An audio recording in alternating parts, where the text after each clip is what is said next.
இன்னைக்கான வீடியோவில் ஏற்கனவே நீரிழிவு நோயினால் பீடிக்கப்பட்ட நோயாளிகளுக்கு வீட்டில் இருந்தபடி இவர்களுடைய எளிமையான இயற்கையான முறையில் எப்படி சர்க்கரையின் அளவு சாதாரண ஆரோக்கியமான நபரில் உள்ள அளவை போன்று கொண்டு வரலாம் அப்படின்ற பற்றி தான் நான் உங்களுக்கு சொல்லித்தர போகிறேன். இந்த வீடியோ கண்டிப்பாக உங்களுக்கு பயனுள்ளதாக அமையும். கொஞ்சம் கூட மிஸ் பண்ணாமல் அப் டு என் வரைக்கும் பாருங்கள்.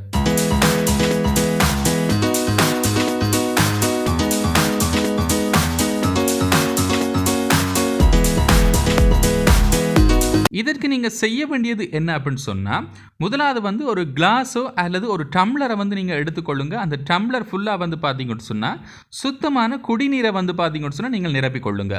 இதற்கு அப்புறமா ஒரு டேபிள் ஸ்பூன் ஃபுல்லாக பார்த்தீங்கன்னு சொன்னால் ஃபெனுக்ரீக், அதாவது வெந்தயத்தினை நீங்கள் எடுத்துக்கொள்ளுங்க.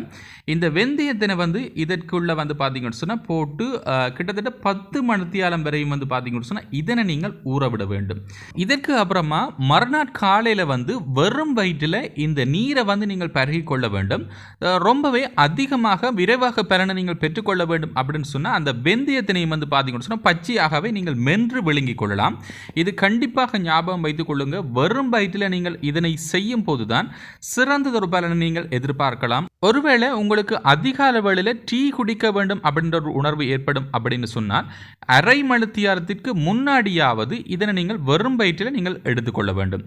ஏற்கனவே நீரிழிவு நோயினால் பீடிக்கப்பட்ட நோயாளிகளுக்கு சிறந்ததொரு பலனை தரும். கண்டிப்பாக 7 நாட்களில் இவர்களுடைய சர்க்கரையின் அளவு கட்டுப்பாட்டுக்குள்ள வரும், நியம அளவுக்கு வரும் அப்படின்னு சொல்லி நிறைய பேர் பார்த்தீங்கன்னு சொன்னால் ஜூஸ் பண்ணி நம்மளுக்கு சொல்லியிருக்கிறாங்க. இந்த வீடியோவில் இருக்கிற டிப்ஸை நீங்களும் ஃபாலோ பண்ணி பாருங்க.